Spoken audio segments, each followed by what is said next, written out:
Hello and welcome to the Boostara podcast. I am your host, James. On the Boostara podcast, we speak to leaders in business and education and uncover the truths and insights from their amazing experiences. At Boostara, we help companies boost growth, cut costs, and gain better business insights. If you'd like to learn more about how we can help you leverage AI for your business, type the word growth into the comments below and I'll be sure to reach out. Today, we are joined.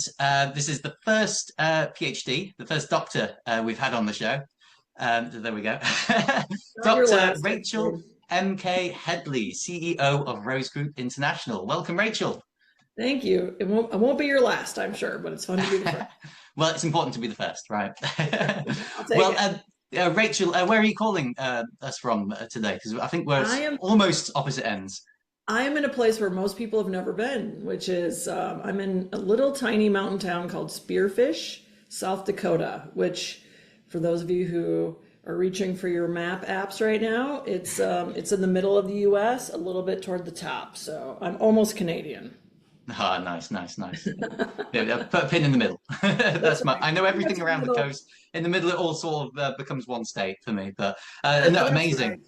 Well, I mean, some of our listeners may have heard of Rose Group, may have heard of yourself, but just for the benefit of everyone, could you just introduce yourself, Rachel, and tell us a little bit about your journey in establishing Rose Group?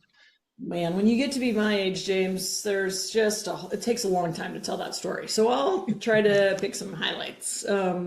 Well, I never, ever intended to own my own company.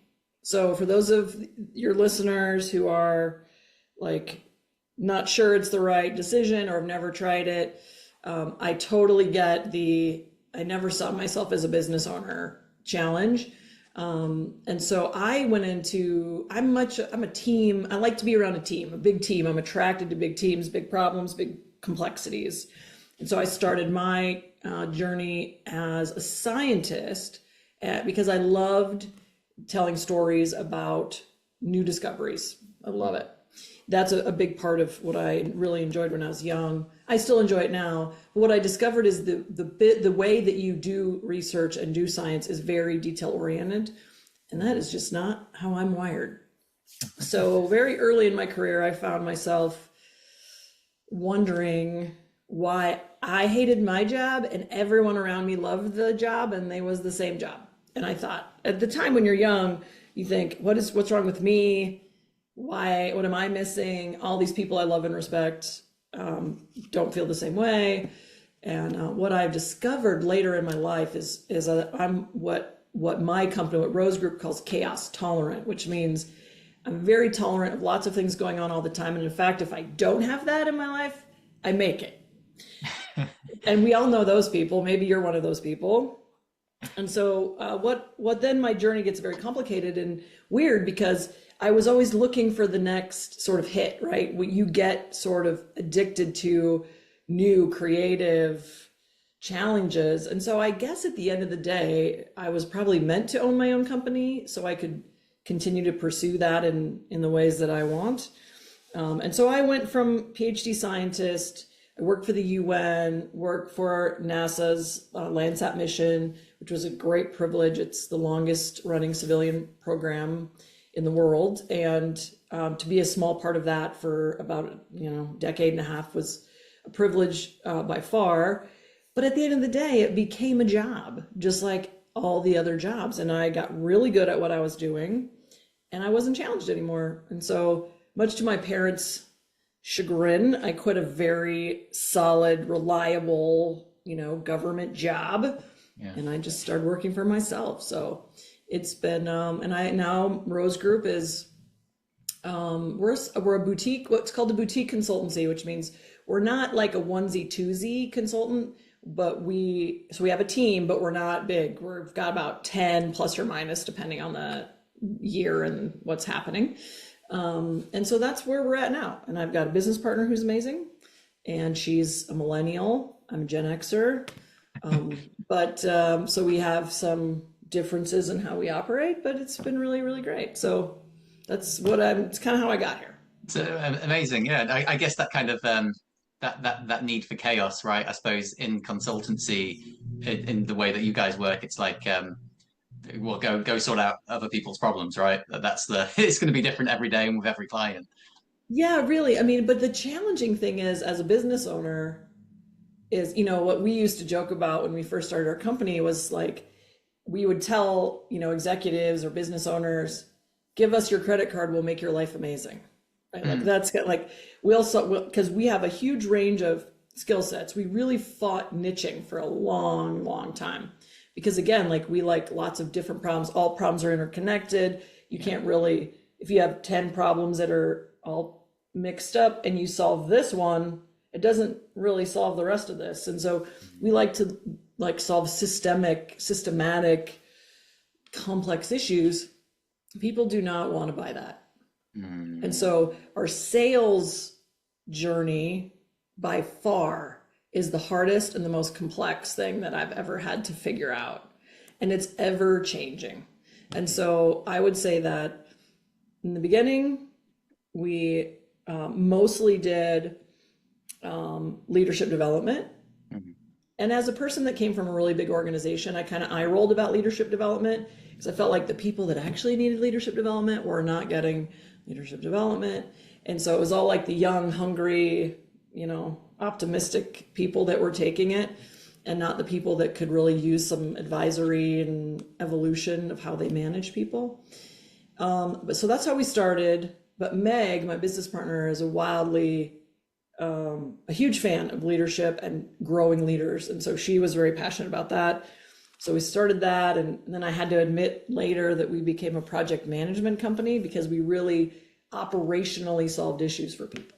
mm, But consulting is a luxury good for a lot of companies. And so as the economy changes, ebbs, flows, grows, gets nervous, business owners just say, you know what, we're just going to keep our money in reserve, and we might not be operating perfectly right now, but we're just going to kind of gut it out until the economy gets better. And so then my sales go down. yeah. And so it is a very complex sales landscape for consultants. And we're a pretty nitty gritty consultancy. Like some people are like the kind of group hug HR, culture. I mean, I love culture, and culture is critically important. We approach culture from a very structured perspective. Mm, You have to have standards and accountability, and that creates the structure that gives you a good culture. There's a lot of people that approach culture from a much more emotional perspective. And so we feel like we're pretty nitty gritty. Like we tell you how it is. We literally solve problems. So that feels more valuable for business owners sometimes. But mm. man, it's still tough on some economic cycles. So we have suffered through some pretty tough spells. And so we've had to change our sales strategy, and it's been an interesting journey. So. Have you seen the trends of what businesses want or what they need Mhm. change over time? Definitely. And Meg has a really good kind of spidey sense for this. Like she's got really good intuition about it. But what we saw like pre-pandemic was a lot of leadership development and culture, because there hadn't been a lot of disruption to how business operated for a while. Like 2008, at least in the US, was the big recession. And Yeah. as people came out of that, so when we hit the pandemic over 10 years later, there hadn't been a lot of disruption to business. So things had kind of settled. Then it was culture and leadership. Pandemic hits, everyone really needed tools to work remotely. Yeah. Because what they figured out is they don't really know what people are doing every day, all day long. Mm, So how do we manage that? How do we build trust that they're doing what they're supposed to be doing? How do we hold accountable? So that was the thing that they wanted. After pandemic, then that was when everyone was moving, right? yeah. Everyone was quitting jobs, the great shuffle. And so then it was nothing to do with leadership. They're just like retention, so then it became integrating. And then there's a lot of buying, businesses buying each other because the interest rates were so low. Mm, And so then it was merger integration. and how do we get teams to work together. And then it was, now what we're seeing is we're kind of back into this leadership sense, because now people are have stayed in jobs for a few years. They're starting to get promoted. We're starting to want to develop internal leaders. So now we're kind of back to leadership. Right. And so it's almost like the problems kind of mirror what's happening in the world, what's happening in society. 100%. And I think for us, which we're the chaos tolerant version of consulting, I think that has allowed us to flex based on what's going on. Like, we really do project management, change management, leadership development. And then, so that allows us to, okay, well, leadership's big right now. We can push more that way. But I think that's where you see a lot of companies fail, is when they niche really hard into one thing, and then all of a sudden leadership development isn't important in the economy, then there's no business. Where if leadership development is less being sought after, we can lean into project management or the change management side of the house. So it is an interesting thing to think about, why we have survived almost 10 years, but most consultancies don't make it. Yeah. So that is, and I think really it's all has to do with their sales, their approach to sales, and how much they can adjust to what the marketplace is asking for. Very interesting, yeah, because you just brought to mind, a couple of consultants that I brought into the company I was with in Asia, who they were fantastic, but they're no longer working within that space anymore, and that's just simply a post-COVID era. It's completely disrupted, changed their business, and made it not viable. I guess a good question for you, Rachel, is what are the kind of misconceptions that companies have when they're approached by you, or they approach you for the very first time? They've never worked with a consultant in any sort of manner or way before. Are there some kinds of misconceptions you have to get them to overcome or to understand? That's a great question. I think the big one is that that we will insert a lot of work for them. So I think that's a big resistance to people hiring a consultant, is that there is some truth to, if you hired me to come on board, I need to spend a little bit of time with you to get oriented to your business, how you want to do business, what your goals are, what does success look like.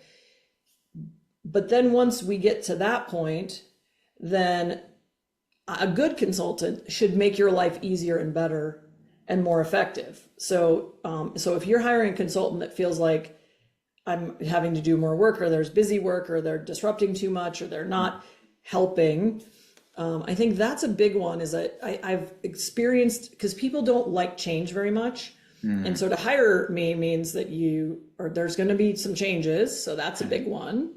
But I think the way we do it is we try to find the smallest adjustment to make the biggest impact. And so some consultancies come in and they just burn they have a book, and they're like, this is the way it has to be. We're going to burn down everything you've built, and we're going to reinstall this thing. And we just do not believe that's effective. That's really disruptive for the people in your team. It's very difficult to take on. You've built everything yourself often, especially for business owners. So the last thing we want to do is come in there and say, you've done it wrong the whole time. So what we want to say is, most people are 90% there, but they didn't learn a thing that they don't even know they need, or there's a process that they didn't know they could be more efficient, or there's a tool that they didn't realize they could use. And so a lot of times it's just very small adjustments. So the way we work with companies is we try to find the small thing that will actually make the biggest impact. And so I think the it's not necessarily misconception. I think poor consultants have trained people to expect not great results, to spend a lot of money, and it's a hassle. So we are overcoming past experience a lot of times, or perceived experience that way. Would you say do you get the sort of the frustration of you start working with a company, you start working with a founder, a CEO, and you see what their issue is, what their problem is, that fundamentally has to change for them to overcome whatever roadblock they're experiencing. But the founder or CEO is just blind to like, no, that's not what our problem is, and you're just sort of banging your head against a brick wall kind of state. Yeah, I get that totally, and that's a challenge. Every single person has a way that they prefer to work, and sometimes that doesn't align with being a CEO or being a founder or being in charge of other humans, frankly. And so what we've done for us to sort of avoid that or add value or color to that perspective is we evaluate this like chaos to order tolerance. And then we also evaluate, are you a team? Do you prefer to work in a team or do you prefer to work on your own? And those two factors alone can help us with a business owner or a founder really understand, like, the reason they're banging their head against the wall is they're not gonna change. Yeah. That's not who they are. They can't do it. They do not, like, for example, my husband is what we call an independent, which is he's self-driven, so solo worker guy, and I'm very chaos tolerant. And he struggles with empathizing with people that need to work in team environments. So he creates environments where people are single threaded. So there's only one person that does this and one person that does that. For instance, we have a resort north of town in the Black Hills, and it's a luxury resort. And right now we just opened, so we don't have the luxury of having a bunch of staff, but we have like key leaders in, we have a chef, we have a mixologist, we have a grounds, we have a general manager. That's it. And they all pretty much have to work on their own. None of them, with the exception of my general manager, are solo workers. They all want to work in a team environment. And so what we've had to figure out is how can we help have them feel more part of a team? When there's no money, you can't, but as we've gotten more revenue, like we hired somebody to be kind of on the grounds team so that our grounds person has a teammate. She is miserable when she works on her own. Yeah. That's just how she is. She can't change that. That's a part of who she is. So we really kind of pair our process improvement, consulting, advisory with understanding who you are as a person and what you physically can or cannot take on. Yeah. And I think that really helps us accelerate to a solution that actually will work for the founder or business owner as well as their team. And sometimes it's, maybe you're just not meant to, maybe you're the founder startup CEO, and then after a certain point, you go on to something else and you let somebody else run the business, because those two people are often not the same person.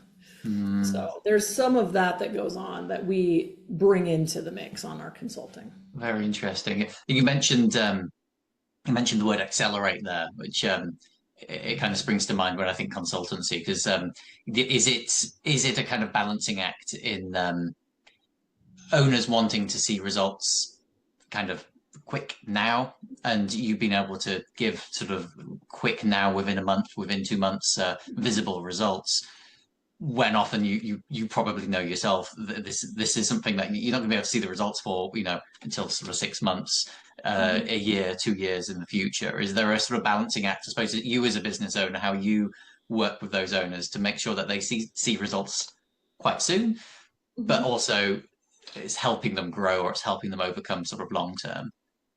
Yeah, I think that's interesting. I think as a business owner, you're right. Some things are very fast. I think most things can be quite quick, actually, for small businesses. We work in very, very large billion-dollar plus companies too, and that is a very long process. To move that ocean liner in a different direction is just a huge lift,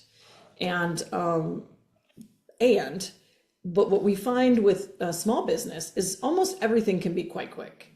Whether it's you're changing your sales model, literally 2 phone calls can change your sales profile, your revenue, right? If you dial in your offering, you know who your customer is and you find the right person, boom, one phone call changes things. If it's now some things that are more systematic might take a little longer to put in place, but frankly, if we're talking about small business, usually the implementation of that is all about your people and how the buy-in and adoption of that. So if you do that work early, let's say if we want to talk AI integration into a company, if you are working with the team and you work on the change management stuff, which is, why do we want this? Why is it important? How's it going to benefit us? We're not saying you're doing it wrong. We're saying we're going to amplify what you can do and the way you're doing it. And they're ready. Then when you bring that AI tool, it's like right now, they take it on. Yeah. So part of it is understanding why things take a long time to go and trying to manage that early. And that's almost always people, people in your team. Now, sometimes if you're in a seasonal company, I can make all the changes I want right now, but my summer is my high season. I'm not changing nothing, or I'm not going to feel that change for a while. Yeah. But I honestly think for small business, most things can be pretty fast. Mm-hmm. Interesting. Yeah. The bigger the organization, the more like an elephant it is. It's harder to move it along, harder to create change. It's almost more, well, for me, because I like hard, complicated things, it's so rewarding to make small things. Because let's say you're working with a small team in this huge organization, they start immediately because they can make changes quickly because it's a big company's like a big city. Like you don't go to London and expect to know all of London. Yeah. Right? You go to London and you know a certain neighborhood, or you or have a favorite cafe and you have a favorite shop and you have a favorite area of town. And so that small area can be amazing. And then that can have an impact on the rest of the company. Sometimes it can't because, executive buy-in and all the, structures that go against what you're trying to do. And it gets very hard. But in a small business, you control the process, the structure, the decision-making, the messaging. When you get into a big company, you can't even keep the same message more than 1 or 2 layers away from you. Yeah. Because everyone starts to translate it into something else. Where in a small business, you can get everyone in one room and hear it from you and say, this is why this is so important. And, you have control of the messaging. So that to me, and maybe my perspective is skewed because I deal with all these huge, complex problems that it feels like any small business, we're done in 3 months, man. Awesome. Yeah. It's amazing.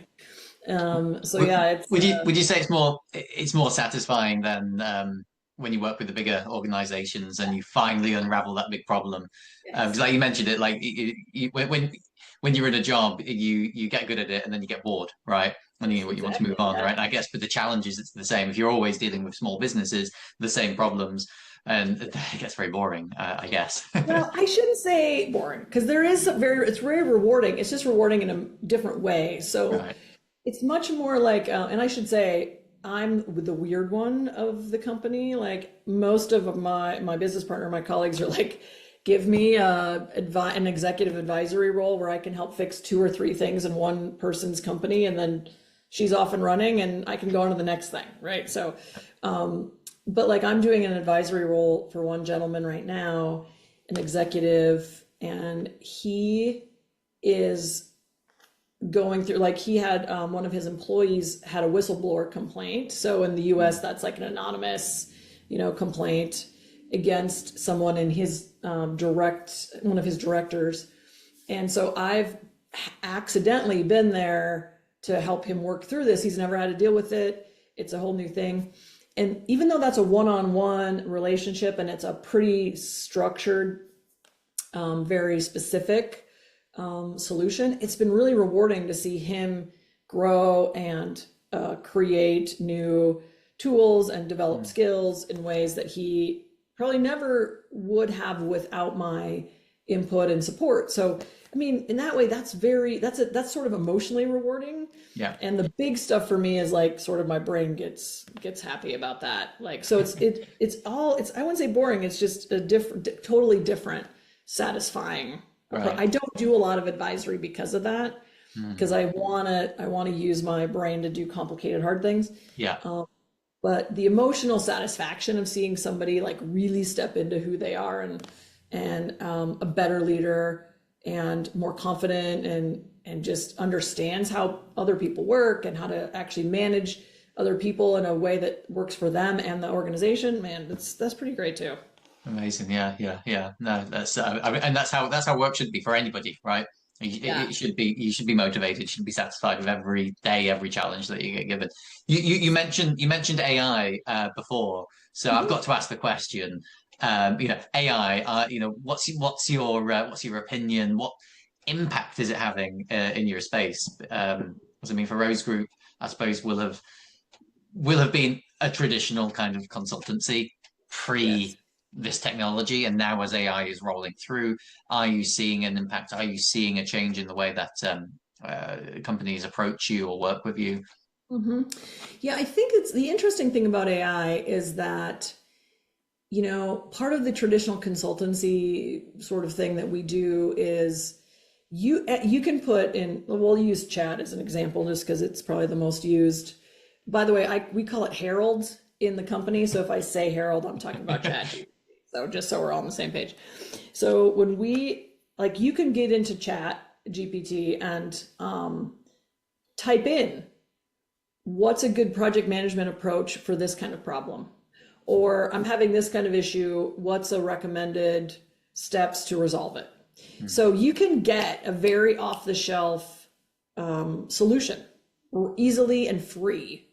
And it goes out to all the things and figures it out. And so in some sense, some consultancies are very nervous about, okay, well now my playbook that I use is kind of exposed and it's, you can just go find it and creative people can solve it.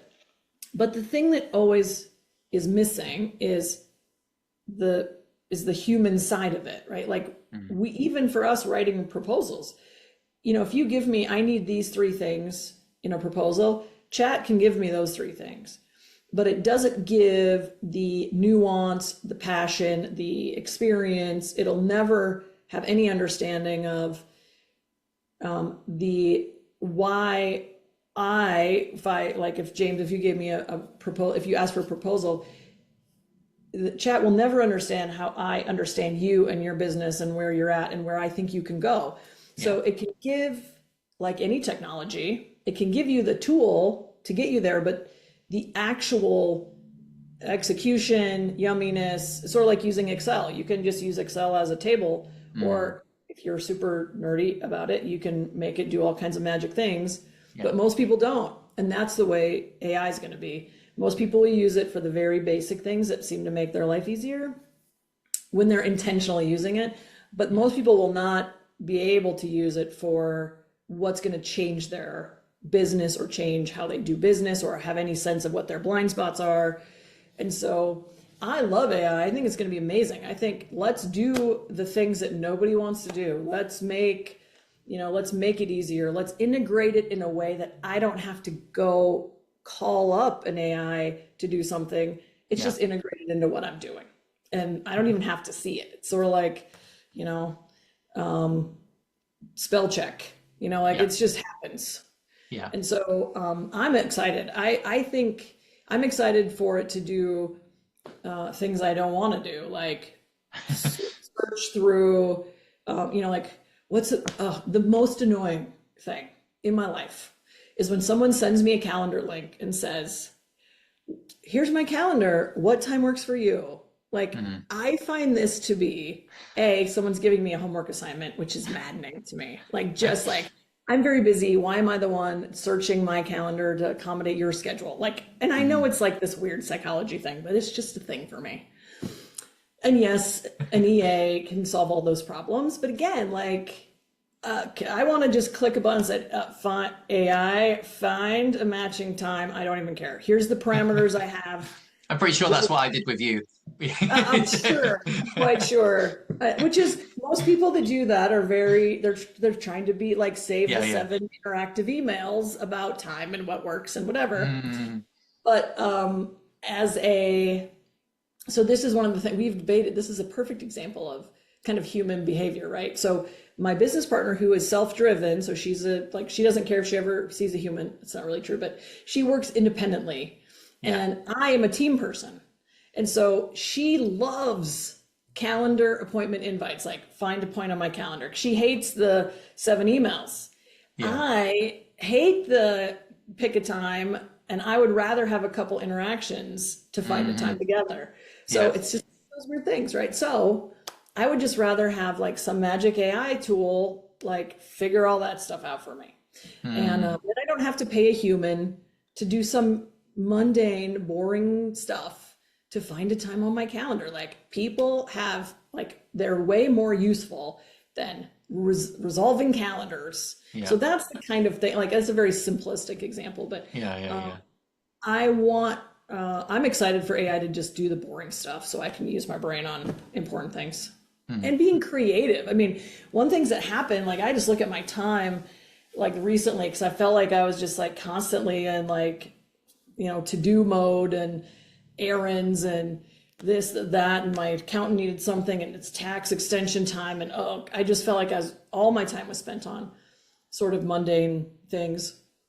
And I got all that done. And then I actually could engage my creative side of my brain and start solving problems. And so when we're subsumed by all of this busy work, we actually don't get to be creative. And so I really think AI is like my answer to more creativity, more space to be creative. So absolutely, yeah. But I'm super excited. It's for it to like get more integrated into things. I think that the phrase that I've heard spill out more and more often is if you do it more than 3 times in one day, then you need to automate it. Anything that's repetitive, anything that you're just doing again, manual inputting, data entry. If you do it more than 3 times, it probably should be automated.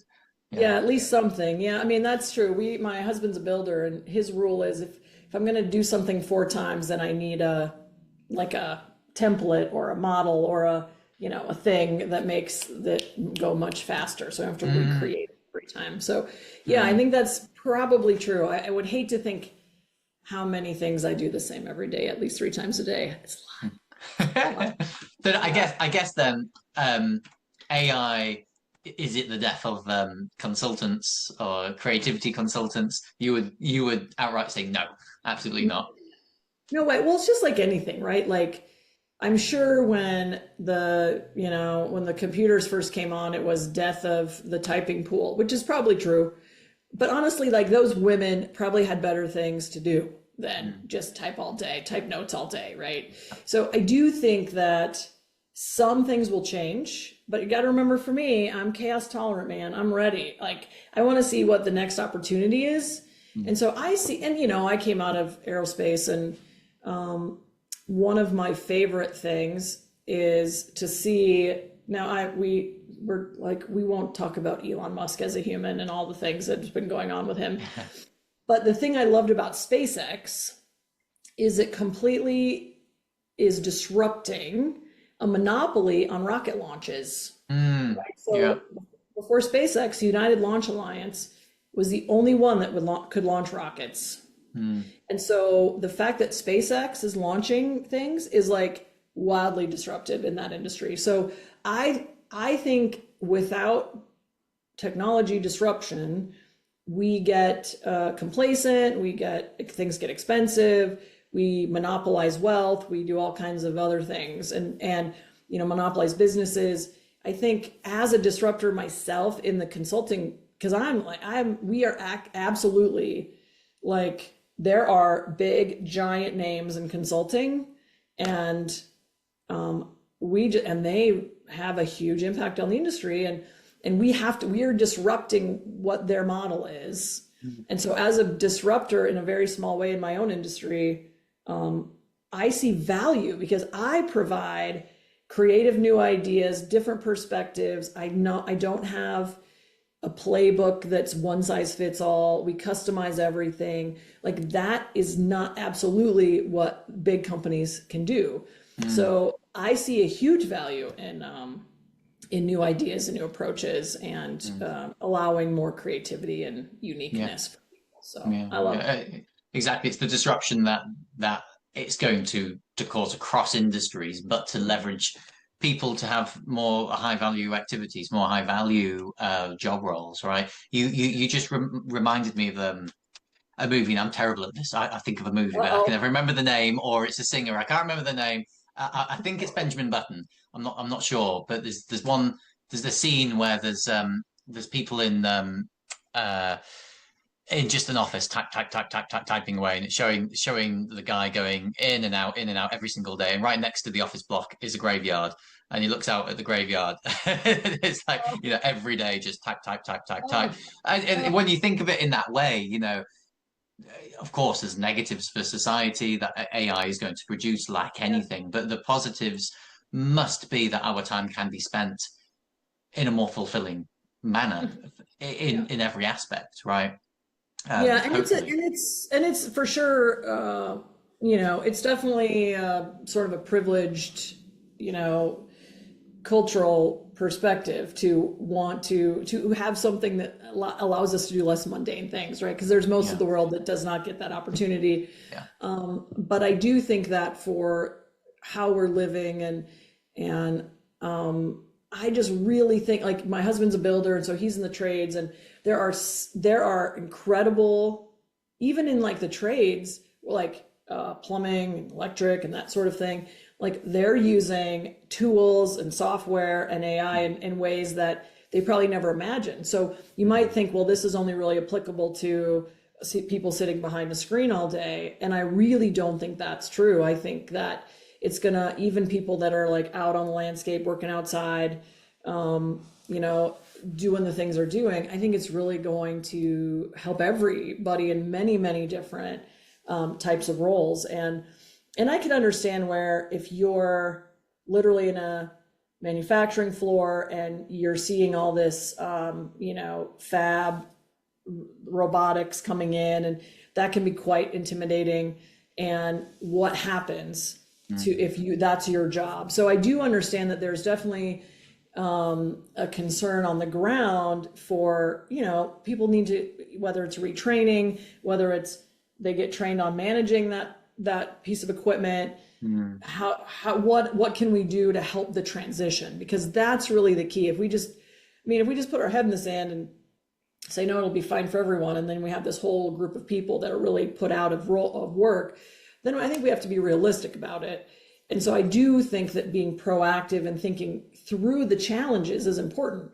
And this is kind of what we do with our consulting company too, is that if we pretend, if we pretend only the good thing's going to happen, then we're unprepared if there's negative consequences. Or mm, let's say you have a hard conversation with an employee.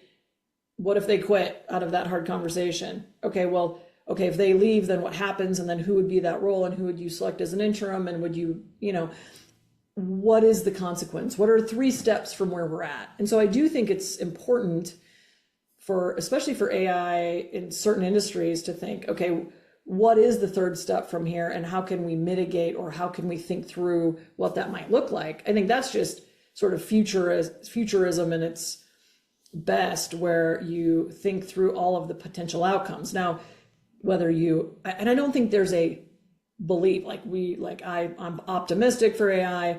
Some people are pessimistic for AI. Those are, that's always fun debates, but I think realistically, there are going to be some impacts to some roles, and let's think through those. Let's be proactive about those. Let's not pretend they're not going to happen just because we're going to really appreciate what AI can do for us. So I would like to see more of that sort of structured, if then sort of analysis done. But, it's, as individuals, that's not really, like, we take care of our people, right? And what's going on around us. So that's more of a meta, challenge for the powers that be. But I do think it's something that needs to be in the mix of the conversation. And that doesn't mean that I don't like AI. It just means that I think we need to be practical yeah, about what the impacts are. yeah, and that's I think most business leaders in every industry haven't quite kind of quantified in their mind, like what they should be preparing for that next step. You reminded me of a conversation I had with the PSHE trainer in the UK, so teaching personal health education. He consults with different school owners and trust boards. And one thing he said, his advice he put out to all school leaders was, you've got to have a policy that tells the school what will happen, what should happen in the case of a deepfake that involves teachers or students, right? Because it is going to happen. You can just see the tech is there. That's there. The use case, it is going to happen in a school at some point. Schools need to be ready, have a policy in place. What do you do in case of that? What letter goes out? What's the investigation procedure? That kind of thing, right? Which makes absolute sense. And I would guess that most school leaders haven't thought that through. And just the same for most business leaders, the impact, positive and negative. I think most people are looking at how they can mostly, and rightly so, leverage AI for the business for growth. But then there's other scenarios, what can happen, and just like what you said there, you're replacing staff. How does that long term, or even short term, changing the structure of your whole company, your whole business, that has big, far-reaching implications, right? Are you ready for that? Have you predicted that, right? So there's all sorts of questions. Yeah. And I think the other thing for me too is, if you're, what's the competitive edge for a business owner too? So, for me, Harold's really helped us streamline our proposal writing, because we probably average 3 proposals a week, 2 to 3 proposals a week. And they're usually massive, because we work with a lot of state and federal governments. So, you have to build these huge packages. And so for us, like, it's helped us streamline our RFP writing, our proposal writing, certainly. However, I also recognize that other smart consultancies are also using Herald Chat to streamline their processes. So I could streamline mine, but I know that if somebody next door at a consultancy asks the same questions that I am for the exact same work, they're going to give me the same example, or the same stuff. So I can't just take that and use it. And frankly, it's not that smart right now. It's not smart yet. So for the things that I need it to do, it's not sophisticated enough, because it's really not AI in the purest sense of like sci-fi AI, where it's like sentient and it's deciding things on its own. It's really just a huge search logic engine, right? It's very fast. So I love all that. But I have to be careful to say, okay, well, we're just going to put everything through an AI, all our proposals, because it's going to be the same as someone else. And what's our differentiator? Who are we? How do we make sure? So you also have to be careful to not restructure. Like, if I decided, hey, I'm just going to use AI to write proposals, I'm going to fire 2 people because I don't need them, all of a sudden I've hamstrung myself to be competitive. So you have to remember that your competitors are using AI too. And so how does that create different challenges or new challenges that you might not have had before? Very interesting. Yeah. What would you say, Rachel, going forward, what's the future goals for yourself for Rose Group? What does the future have in store? Man, After that whole AI. Yeah, right. Like, no, yeah. Well, it is interesting. I think really for us, it's the challenge of consultancy is that because we flow with economic stability and conditions, is the balance of the ebb and flow of the market with consistent staffing. So the future for us is that we have worked very hard for 2 years to create a portfolio of long-term contracts where we have like state and federal, like multi-year, 3 to 5 year. It really takes a lot of the ebb and flow out of our portfolio, which is great.